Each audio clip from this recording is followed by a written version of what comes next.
Les taux baissent, les prix augmentent en fonction des régions, les aides fleurissent en nombre. Alors, période de crise, reprise des bonnes affaires en immobilier. Bonjour Monsieur Philippe Pierrat, vous êtes conseiller immobilier du réseau L'Adresse. Alors, première question, quelle est réellement la tendance des prix de l'immobilier en Ile-de-France ?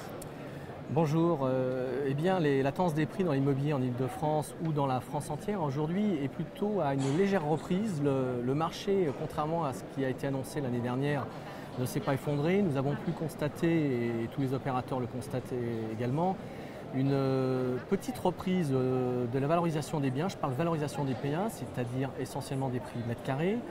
Le volume, lui, par contre, a beaucoup baissé en 2009 puisqu'il a perdu environ 20-25% du manière nationale.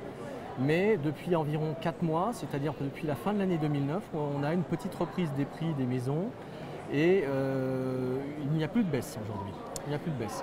Comment pouvez-vous expliquer les disparités de prix qu'il peut y avoir entre les villes d'une même région ?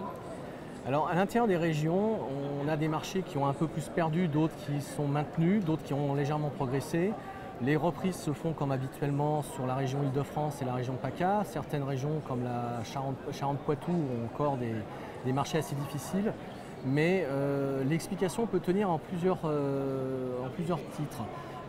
L'évolution des mentalités. Les acheteurs sont de plus en plus informés. Les biens anciens, quand je dis anciens, c'est-à-dire mal entretenus, avec les informations qui sont fournies lors des diagnostics techniques, notamment concernant la performance énergétique, influencent de plus en plus la décision de l'acheteur.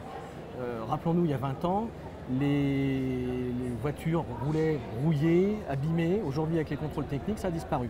Ne rêvons pas, dans l'immobilier, nous aurons le même phénomène. Deuxième élément, des endroits sont des valeurs sûres. Acheter un appartement à Paris restera toujours une valeur patrimoniale. Acheter un appartement sur la côte d'Azur ou la côte atlantique restera toujours une valeur patrimoniale.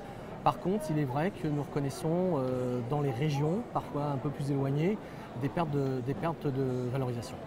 Entre le marché de l'ancien et le marché du neuf, qui l'emporte le plus auprès des particuliers ? Alors, ça dépend ce qu'on situe comme marché. Si on prend par exemple le neuf, l'argumentation c'est lié à indiscutablement doper le marché de l'investissement, puisqu'on a une réduction d'impôt qui est facile à comprendre pour le client particulier.